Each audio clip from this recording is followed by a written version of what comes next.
यशोमती मैया के नंद लाला।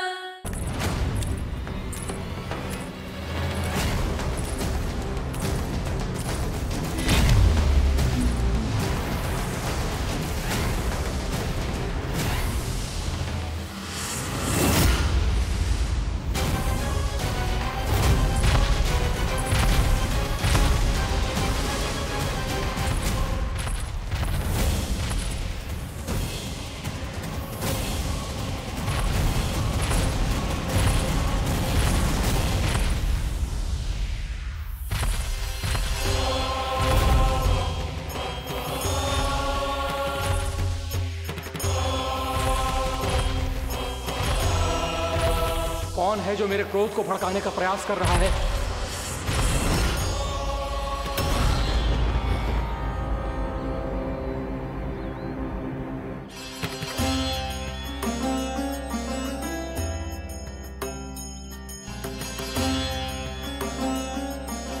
अभी क्या देखा मैंने?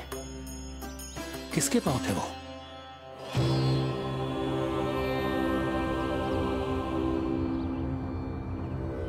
मैं आप सबका कष्ट हरूंगा। मैं अवश्य अवतार लूंगा। मैं अवश्य अवतार लूंगा। श्री कृष्ण के रूप में। श्री कृष्ण के रूप में। श्री कृष्ण के रूप में।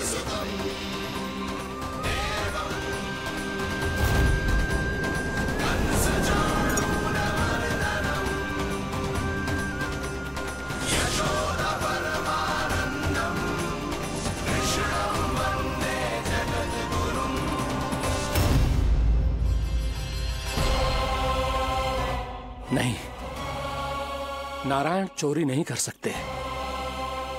अवश्य ये कोई पाखंडी है। यदि मेरा आभास सही है तो अब न ये मेरे क्रोध से बच पाएगा और न ही मेरे श्राप। न ये मेरे क्रोध से बच पाएगा और न ही मेरे श्राप।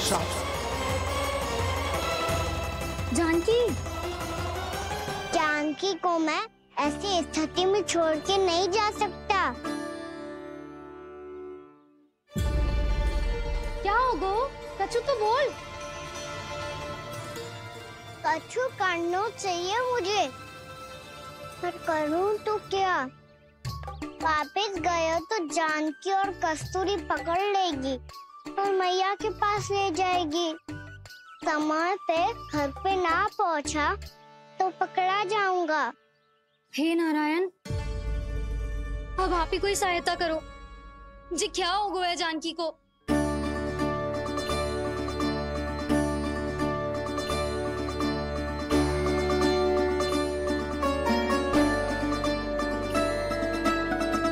कस्तूरी, कस्तूरी, कस्तूरी। जी मेरा नाम किसने पुकारो? कौन है वहाँ? रानी भाभी, रानी भाभी, तनिक सहायता करो ना। भाभी, जी देखो ना जानकी को क्या हो गया है। जानकी, जानकी, क्या हो गया है? कस्तूरी, तनिक जल लेकर आ। जानकी, क्या हुआ?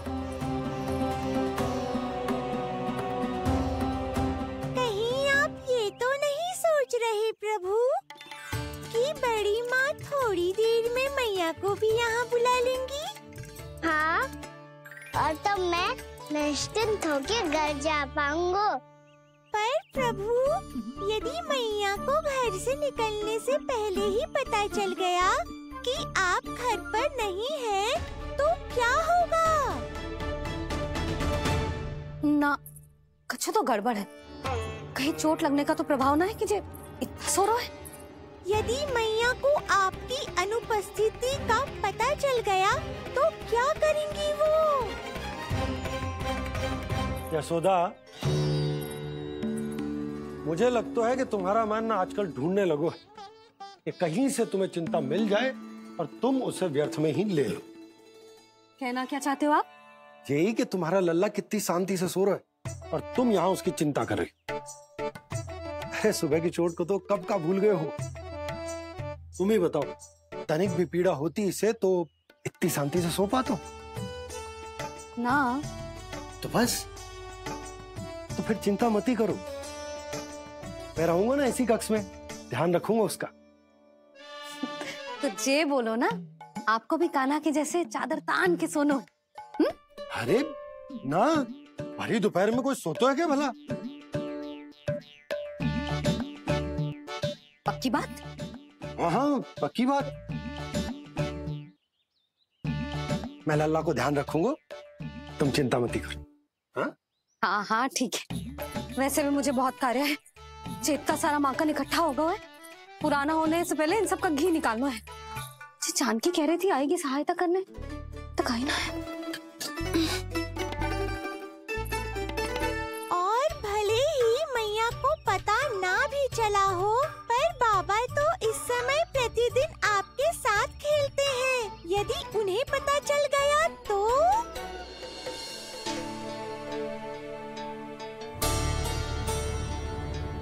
देखा मैया कितनी चिंता करती है तेरी।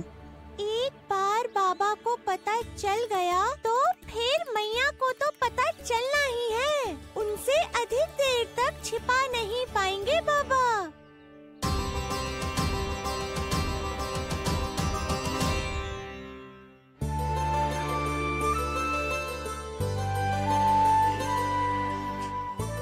तेरी मैया ने मुझे इतना खिला दियो कि मुझे बड़ी तीव्र नींद आ रही। मैं यहीं तेरे साथ तनिक विश्राम कर लेता हूँ।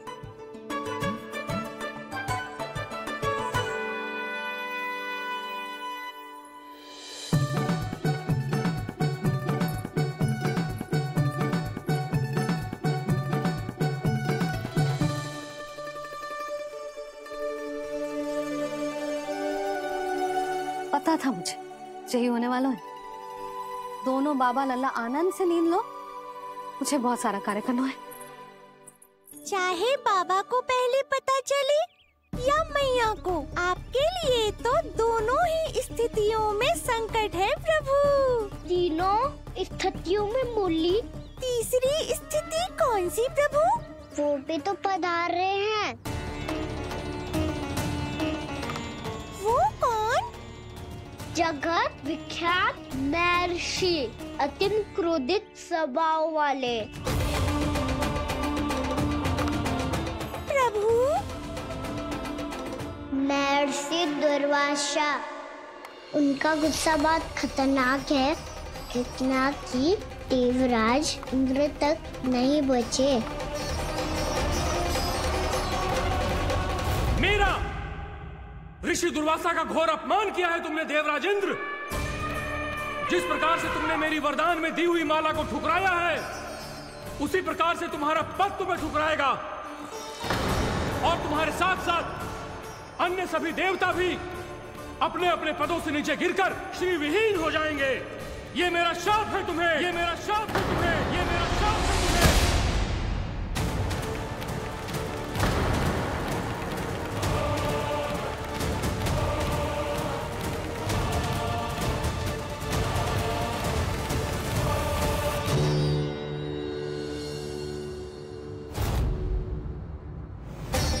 उनकी अर्धांगिनी को भी उनकी क्रोध का सामना करना पड़ा।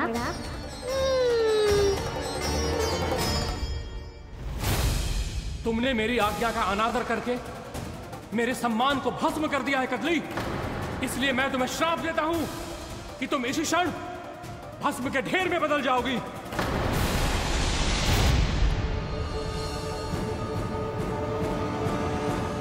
क्या किया महर्षि आपने? इंद्र को भी नहीं छोड़ा, देवताओं पे भी दया नहीं की आपने, और अब मेरी पुत्री को अपनी क्रोधाग्नि से भस्म कर दिया। मैं आपकी संवेदनाओं को समझता हूं ऋषिवर, परंतु यदि मैंने देवताओं को श्राप न दिया होता तो समुद्र मंथन भी न होता और उन्हें अमृत भी न मिलता। और अब मेरे श्राप से आपकी पुत्री और मेरी पत्नी कदली फल बनेगी, और श्री विष्णु जी की कृपा से सभी पूजाओं में सबसे अधिक प्रयोग होने वाले फल होने का सम्मान प्राप्त होगा उसे।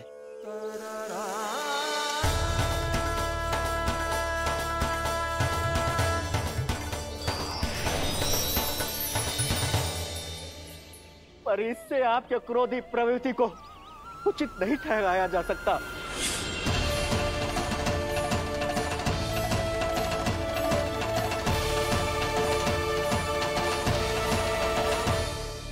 पर प्रभु, आपको उनसे संकट क्यों है?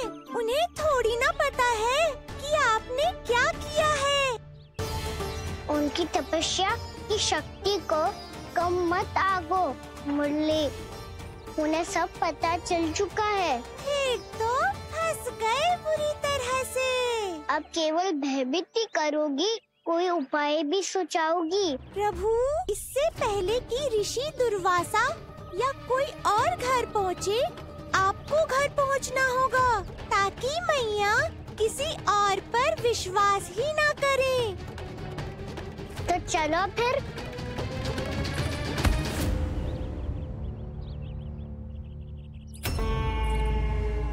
कान्हा, लगी तो नहीं तुझे?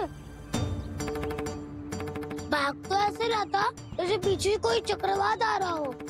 चक्रवाती आरो है ताऊ, क्रोध का चक्रवात।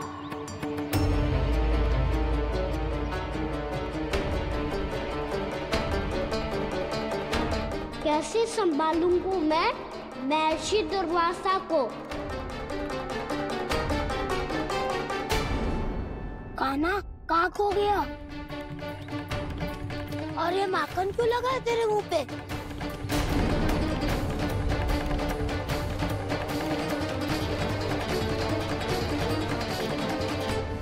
माखन, तुम सब यहाँ क्या कर रहे हो? मैंने तुझे चुपचाप घर से निकलते हुए देखा तो मैं इन सब को एकत्र करके तुझे ढूंढने निकल पड़ा। देखो देखो, उसके मुंह के साथ उसके वस्त्र पर भी माखन लगा है। लगता है माखन खा के ना माखन में डुबकी लगा के आए हो कान्हा। कहाँ से? अकेले अकेले चला गो अपने पक्के सखा से, पूछे तक ना तूने।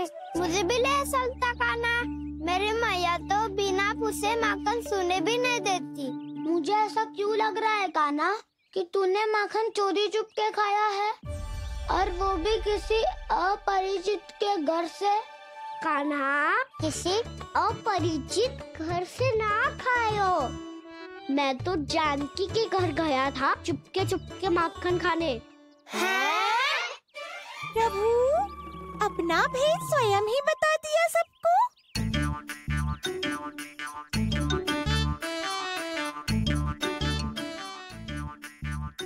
मेरा अर्थ है कि जानकी का घर खुला था तो मैं भीतर चले गयो। ना पूछे। पर वो तो सो रही थी ना, इसके लिए मैंने माखन बिना पूछे ही खा लियो। इसी को तो चोरी करना कहते हैं कान्हा। चोरी? ताई जी को पता चल जाएगा तो क्या होगा तेरा? कौन बताएगा मैया को? हम बताए या ना बताए, तेरे मुंह और वस्त्रों पे लगा माखन स्वयं ही बता देगा।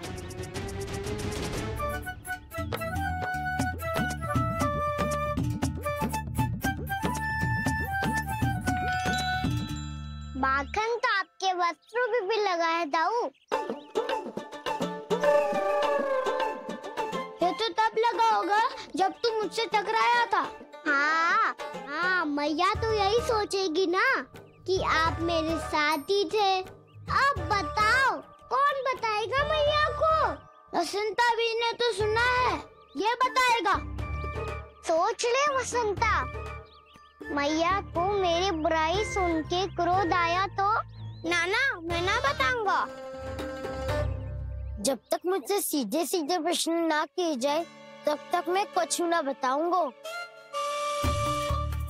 यदि यहाँ सत्यवादी मधुमंगल होता तो वो पक्का बता देता। तब तो अच्छा है वो यहाँ नहीं है। मैं बताऊंगा ताई जी को, क्योंकि मुझे ताई जी ने सब सूचना देने को कहा था। कब? सुबह जब मैं ताई जी को पूजा के फूल देने को गया था। सुन, तेरी आंख के सामने कछु उल्टा सीधा हो या कोई अत्यधिक शरारत करे तो सीधे आके मुझे सूचना दियो, समझ गो? ना बताएगो ना तो मैं कान्हा को बाहर भेजने की आज्ञा वापस ले लूंगी। नाना आप आगे वापस मत देना, मैं सब बताऊंगा। इसलिए आपको तो ताई जी को बताना पड़ेगा। अर्थात मैया ने आपको बाहर भेजने से पहले ही गुप्तचर की व्यवस्था कर ली थी। मैंने वचन दिया है।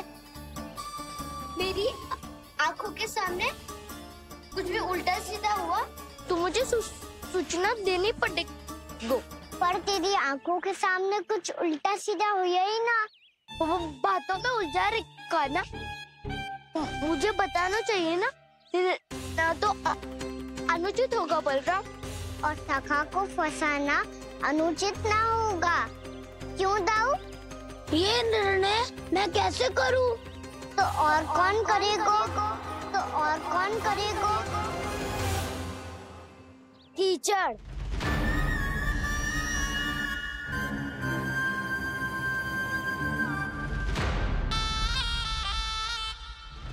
कीचड़ इन्हें कैसे करोगे?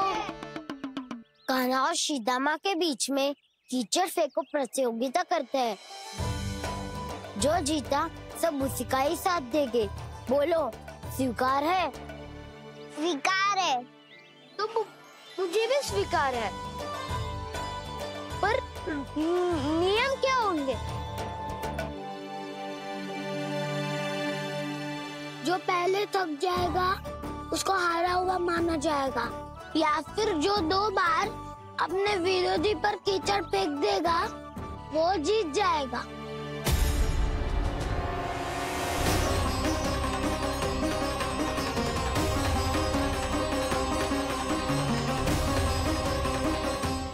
माखन चोरी की घटना के कारण महर्षि पहले ही क्रोधित है। अब कीचड़ से खेलता हुआ देखकर उन्हें और क्रोध न आ जाए। कान्हा, तेरा ध्यान कहाँ है? खेल आरंभ होने वाला है। अब चुनौती स्वीकार कर ली है तो खेलना तो पड़ेगा ही। तो फिर चलो।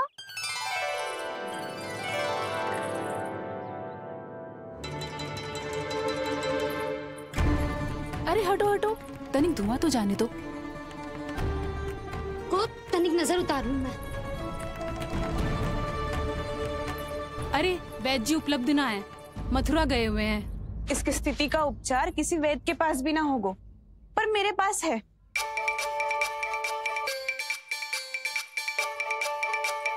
अरे अरे बस करो ये सब। ये अधिकतर समय यशोदा के साथ ही होती है। हो सकता है उसे कुछ पता हो। जा, कोई शीघ्र जाकर यशोदा को बुला ला। मैं बुला लाती हूँ। हाँ हाँ।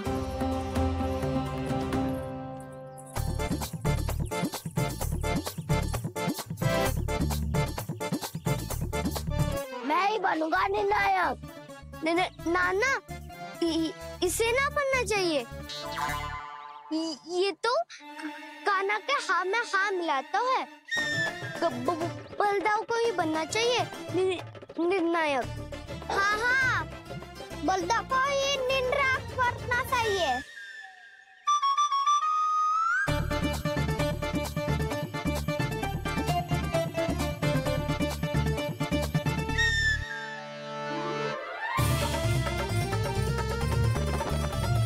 आरंभ करो।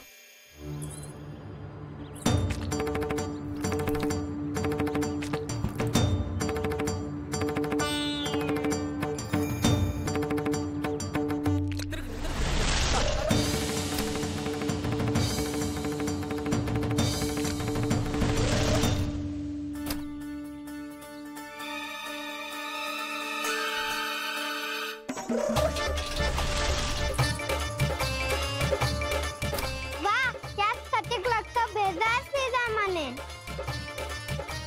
एक बार मैंने भी ऐसे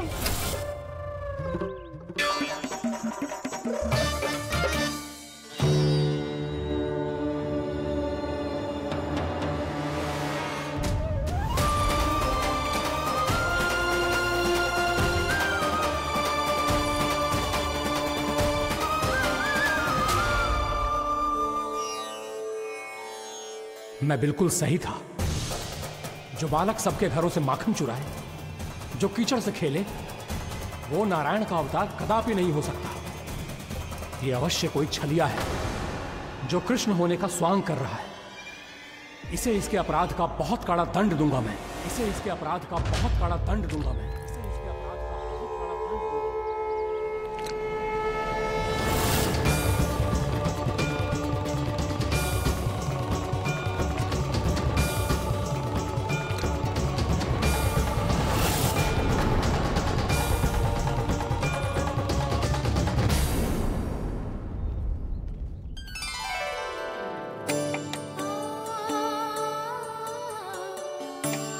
घी बनने की सुगंध से दौड़ा चला तो है, जे सोच के कि मैया कछु विशेष बना रही है।